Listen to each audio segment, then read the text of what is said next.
জ্যেষ্ঠ সাংবাদিক মোহাম্মদ নাইমুল ইসলাম খানকে তার আত্মীয়ের বাসায় অভিযান চালিয়ে গ্রেপ্তার করেছে ঢাকা মহানগর পুলিশ। ছাত্র জনতার আন্দোলনের পর থেকে তিনি আত্মগোপনে ছিলেন। রাতে রাজধানীর উত্তরা থেকে তাকে গ্রেপ্তার করে উত্তরা পূর্ব থানা পুলিশ। উত্তরা পূর্ব থানার হত্যা চেষ্টা মামলায় তাকে গ্রেপ্তার দেখানো হয়েছে বলে নিশ্চিত করেছে ডিএমপির উত্তরা বিভাগের উপপুলিশ কমিশনার রওনক জাহান। জুলাই আগস্টে ছাত্র জনতার আন্দোলনের সময় আওয়ামী লীগ সরকারের দমন পীড়ন চলাকালে সরকারের পক্ষে অবস্থান নেন। বৈষম্য বিরোধী ছাত্র আন্দোলনে ঢাকার যাত্রাবাড়িতে নিহত শিক্ষার্থী নাইম হাওলাদার হত্যা মামলায় 7 সাংবাদিককে আসামি করা হয়েছে। সেই 7 সাংবাদিক হলেন সাবেক প্রধানমন্ত্রীর প্রেস সচিব নাইমুল ইসলাম খান। ক্ষমতাচ্যুত শেখ হাসিনার 4 মেয়াদে চাটুকার সাংবাদিক হিসেবে প্রতিষ্ঠা পেয়েছিলেন মোজাম্মেল বাবু, আহমেদ জোবায়ের, সুভাষ সিংহ রায় ও নাইমুল ইসলাম খান। ছাত্র জনতার আন্দোলন নিয়ে বিরূপ মন্তব্য করে গণহত্যার সমর্থন দিয়েছিলেন তারা। তাদের বিরুদ্ধে আন্তর্জাতিক অপরাধ ট্রাইব্যুনালের তদন্ত সংস্থায় অভিযোগ করা হয়েছে। এই 4 উস্কানিদাতাকে বিচারের মুখোমুখি করার জোর দাবি জানিয়েছেন বিভিন্ন শ্রেণী পেশার মানুষ। নাইমুল ইসলাম খান একজন মদখোর ব্যক্তি। নিজের বাসায় নিয়মিত তিনি বিভিন্ন সাংবাদিকদের আমন্ত্রণ করে মদের আসর বসান এবং মদ পান করেন। তেমনি একটি মদের আসরের ছবি নাগরিক টিভির হাতে এসে পৌঁছিয়েছে, যা আপনারা স্ক্রিনে দেখতে পাচ্ছেন। একবার এক অনুষ্ঠানে মদ খেয়ে স্ত্রীর সাথে মাতলামি করে স্ত্রীর কাছে ক্ষমা চেয়ে সংবাদের শিরোনাম হয়েছিলেন নাইমুল ইসলাম খান। প্রিয় দর্শক, নাইমুল ইসলাম খান বিবাহ বহির্ভূত সম্পর্ক করেছেন বিতর্কিত লেখিকা তসলিমা নাসরিনের সাথে। মহাবাটপার অপসাংবাদিক নাইমুল ইসলাম খানের মুখোশ উন্মোচন। আওয়ামী লীগ সরকারের 5 গোলাম এবং সাংবাদিক নামের কলঙ্ক নাইমুল ইসলাম খানদের মুখোশ উন্মোচন করা এবং তাদের এখন উপযুক্ত বিচারের মুখোমুখি করা এটা সময়ের দাবি হয়ে দাঁড়িয়েছে। কারণ দীর্ঘ 1.5 দশক ধরে এই সমস্ত চাটুকার সাংবাদিক তারা একদিকে যেরকম আওয়ামী লীগ সরকারের দালালি করেছে, পা চেটেছে, এবং অন্যদিকে ছাত্র জনতার বিপক্ষে, বাংলাদেশের জনগণের বিপক্ষে অবস্থান নিয়েছে। বিশেষ করে এই যে কোটা সংস্কার আন্দোলন যখন হলো এবং কোটা সংস্কার আন্দোলনে আওয়ামী লীগ সরকারের পক্ষ থেকে হাজার হাজার ছাত্র জনতাকে হত্যা করা হলো, তখন কিন্তু এই নাইমুল ইসলাম খানদের মতো চাটুকার সাংবাদিকরা তারা টকশোতে এসে তারা সেই গণহত্যায় সমর্থন দিয়ে বলেছিল যে আওয়ামী লীগ সরকার লক্ষ লক্ষ মানুষ হত্যা না করে যে কয়েক হাজার মানুষ হত্যা করে পরিস্থিতি নিয়ন্ত্রণ করছে, এটা তারা ঠিক কাজ করতেছে। অর্থাৎ গণহত্যায় সরাসরি তারা সমর্থন দিয়েছিল। তো সে কারণেই এবার সেই গণহত্যার মামলাই হাতে নাতে ধরা পড়ে গিয়েছে এই চাটুকার পা চাটা গোলাম এবং দালাল সাংবাদিক নাইমুল ইসলাম খান। দর্শক, এ বিষয়ের কিছু অংশ ভিডিওর শুরুতে শিরোনামে আপনারা দেখে এসেছেন, বিস্তারিত দেখবেন পুরো ভিডিও জুড়ে। এই বিষয়গুলো দেখার পূর্বে আপনাদের একটা অনুরোধ করব, যারা আমাদের চ্যানেলে নতুন আসছেন চ্যানেলটি সাবস্ক্রাইব করে অল ক্লিক করে বেল আইকনটি চালু করে দিবেন, তাহলে নিত্য নতুন পরিবেশন করা আলোচিত সংবাদগুলো অটোমেটিকভাবে আপনারা পেয়ে যাবেন।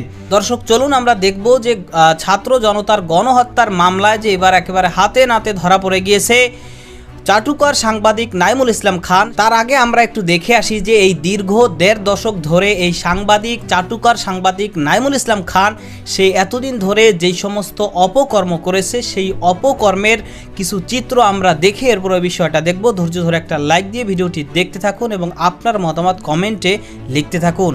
নাইমুল ইসলাম খান একজন মদখোর ব্যক্তি। নিজের বাসায় নিয়মিত তিনি বিভিন্ন সাংবাদিকদের আমন্ত্রণ করে মদের আসর বসান এবং মদ পান করেন। তেমনি একটি মদের আসরের ছবি নাগরিক টিভির হাতে এসে পৌঁছিয়েছে, যা আপনারা স্ক্রিনে দেখতে পাচ্ছেন। একবার এক অনুষ্ঠানে মদ খেয়ে স্ত্রীর সাথে মাতলামি করে স্ত্রীর কাছে ক্ষমা চেয়ে সংবাদের শিরোনাম হয়েছিলেন নাইমুল ইসলাম খান। প্রিয় দর্শক, নাইমুল ইসলাম খান বিবাহ বহির্ভূত সম্পর্ক করেছেন বিতর্কিত লেখিকা তসলিমা নাসরিনের সাথে। এমন অভিযোগ এই লেখিকা করেছেন তার দ্বিখণ্ডিত উপন্যাসের 155তম পৃষ্ঠায়। লেখিকা সেখানে লিখেছেন, বিয়ে করেও নাইম আমার বাড়িতে আসে, আমার শরীরের দিকে সে ঝুঁকে থাকে, আমি বাধা দেই না শরীরের সম্পর্কে। দীর্ঘদিনের পুরুষ স্পর্শহীন শরীরটি নাইমের স্পর্শে কেমন তীর তীর করে কেঁপে ওঠে। প্রিয় দর্শক, যৌবনকালে নাইমুল ইসলাম খান তসলিমা নাসরিনের প্রেমে অন্ধ ছিলেন এবং তাকে বিয়েও করেছিলেন, একথা আমাদের প্রায় সবারই জানা। তসলিমার জন্য প্রেমিক নাইমুল ইসলাম খান সারা রাত ট্রেনে চেপে ময়মনসিংহ যেতেন সেটাও অনেকের জানা। তবে দ্বিখণ্ডিত উপন্যাসের মাধ্যমেই আমরা প্রথম জানতে পারি যে ডিভোর্সের পরেও দ্বিতীয় স্ত্রী মন্টির সাথে সম্পর্ক থাকাকালীন সময়েও তসলিমা নাসরিনের সাথে অবৈধ সম্পর্কে জড়িয়েছিলেন বাটপার ও চরিত্রহীন নাইমুল ইসলাম খান। অথচ টিভি টক শোতে এই নাইমুল ইসলাম খানই আবার মানুষকে নীতি ও নৈতিকতার সবক দেন। টক শোতে বড় বড় কথা বলা নাইমুল ইসলাম খানকে এই প্রতিবেদক অর্থাৎ নাগরিক টিভির বার্তা প্রধান নাজমুল সাকিব একবার প্রশ্নবাণে জর্জরিত করার সুযোগ পেয়েছিলেন। সাম্প্রতিক সময় নাইমুল ইসলাম খানের নামের সাথে এমিরেটাস এডিটর পদবি ব্যবহার করা নিয়ে বিতর্কের সূত্রপাত হয়েছে। আমরা জানি বিশ্ববিদ্যালয়ের অধ্যাপক অবসর নিলেই এমিরেটাস পদবি পেয়ে যান না। শিক্ষা ও গবেষণায় অসামান্য অবদান থাকলে তাকেই কেবল সম্মানসূচক এ পদবি দেয়া হয়।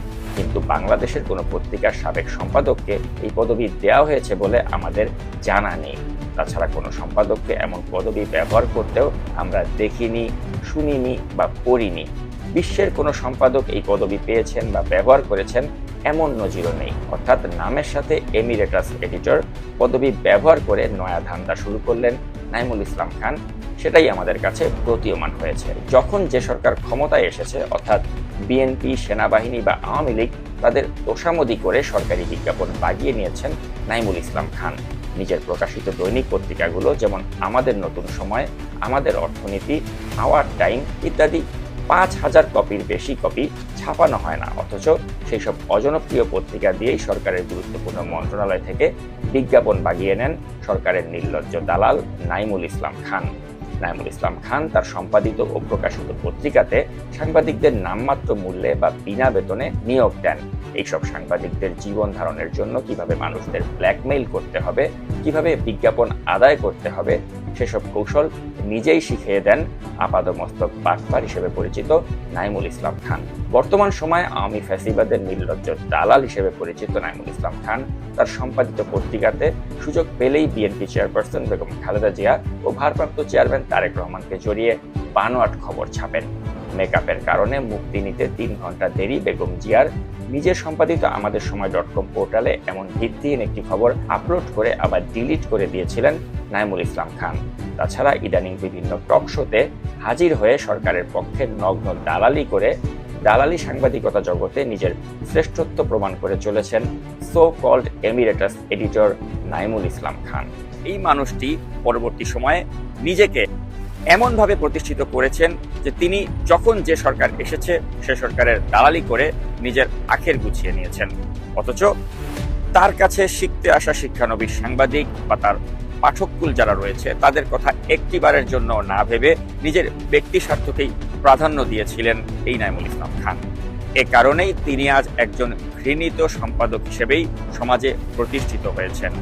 প্রিয় দর্শক, 90-এর দশকের শুরুতে আজকের কাগজ পত্রিকার মাধ্যমে নতুন ধারার সাংবাদিকতার সূচনা করেছিলেন নাইমুল ইসলাম খান। একথা বলা হলেও মূল সত্য হলো তিনি রিপোর্টার বা সম্পাদকের চেয়েও বেশি দক্ষ ছিলেন একজন ম্যানেজার হিসেবে, অর্থাৎ পত্রিকা চালানোর মেধা তার ছিল। কিন্তু এ মেধাকে ভালো কাজে না লাগিয়ে তিনি বরাবরই ব্যবহার করেছেন অসৎ পন্থায় অপসাংবাদিকতার মাধ্যমে। ইনকিলাব পত্রিকা দিয়ে সাংবাদিকতা শুরু করা নাইমুল ইসলাম খান সম্পাদক হিসেবে তুমুল জনপ্রিয়তা অর্জন করেছিলেন আজকের কাগজ পত্রিকার মাধ্যমে। আজকের কাগজ পত্রিকা ছেড়ে তিনি যখন ভোরের কাগজে যোগ দিয়েছিলেন তখন তিনি কারণ দেখিয়েছিলেন আজকের কাগজের প্রকাশক কাজী শাহেদ আহমেদ নাকি তার স্বাধীন সাংবাদিকতায় বাধা দিয়েছিলেন, তাই তিনি পত্রিকাটি ছেড়ে ভোরের কাগজে যোগ দেন। অথচ অনুসন্ধানে জানা গিয়েছে 1992 সালে দুর্নীতির দায়ে ওই পত্রিকা থেকে তিনি চাকরিচ্যুত হয়েছিলেন।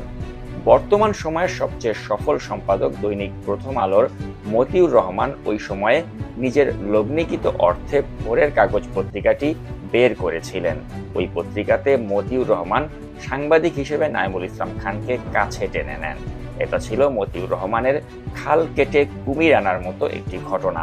চতুর নাইমুল ইসলাম অল্প কয়েক মাসের মধ্যেই পত্রিকাটির 12টা বাজিয়ে দেন এবং বিপুল টাকা লুটপাট করেন। ক্ষমতাচ্যুত শেখ হাসিনার 4 মেয়াদে চাটুকার সাংবাদিক হিসেবে প্রতিষ্ঠা পেয়েছিলেন মোজাম্মেল বাবু, আহমেদ জোবায়ের, সুভাষ সিংহ রায় ও নাইমুল ইসলাম খান। ছাত্র জনতার আন্দোলন নিয়ে বিরূপ মন্তব্য করে গণহত্যায় সমর্থন দিয়েছিলেন তারা। তাদের বিরুদ্ধে আন্তর্জাতিক অপরাধ ট্রাইব্যুনালের তদন্ত সংস্থায় অভিযোগ করা হয়েছে। এই 4 উস্কানিদাতাকে বিচারের মুখোমুখি করার জোর দাবি জানিয়েছেন বিভিন্ন শ্রেণী পেশার মানুষ।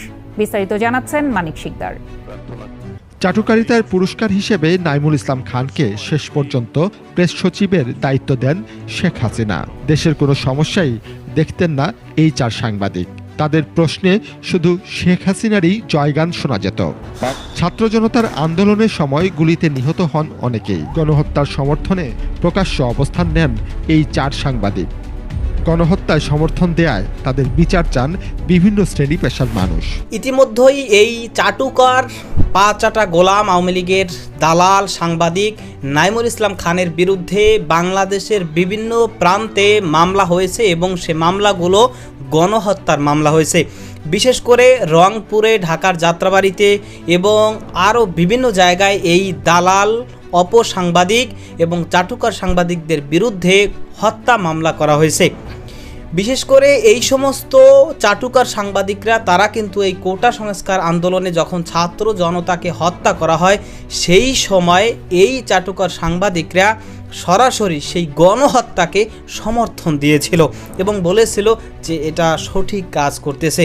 তারা এইভাবে দালালি করেছিল, যে কারণেই কিন্তু এখন তাদেরকে সরাসরি উস্কানিদাতা হিসাবে যে গণহত্যায় মূলত এরা সাপোর্ট করেছে, সমর্থন করেছে এবং পাশাপাশি তারা গণহত্যায় উস্কানি দিয়েছে। সে কারণেই তাদের বিরুদ্ধে বিভিন্ন জায়গায় এখন মামলা হচ্ছে।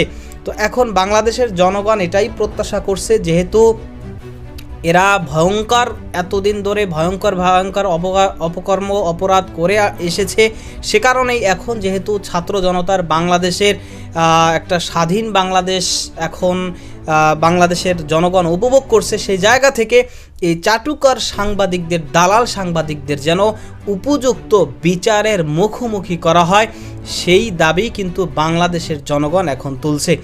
আপনিও এই দাবির সাথে একমত পোষণ করেন কিনা কমেন্ট সেকশনে জানাতে পারেন।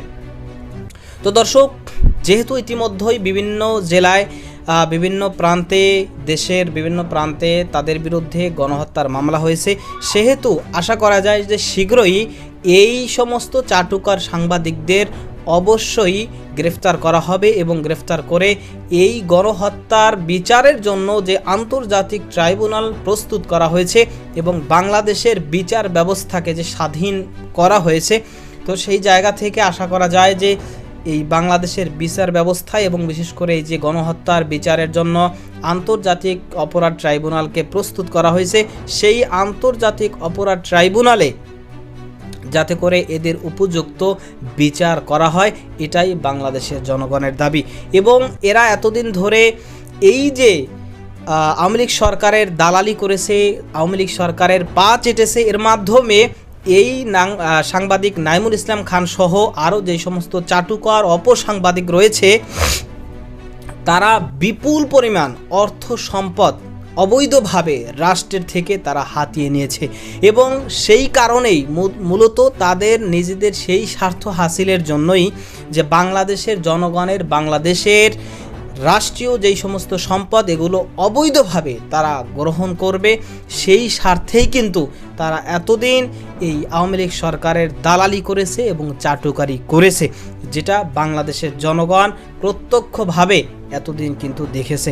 এবং সর্বশেষ এই কোটা সংস্কার আন্দোলনে যখন হাজার হাজার ছাত্র জনতাকে একেবারে গুলি করে সরাসরি নিহত করা হচ্ছে, সেই মুহূর্তেও এই নাইমুল ইসলাম খান সহ সুভাষ রায় সহ অনেক এরকম চাটুকার দালাল সাংবাদিক তারা টকশোতে এসে, টিভিতে এসে বিভিন্নভাবে এই গণহত্যার সমর্থন করেছে এবং বাংলাদেশের জনগণের বিপক্ষে অবস্থান নিয়েছে, বাংলাদেশের ছাত্র জনতার বিপক্ষে তারা অবস্থান নিয়েছে।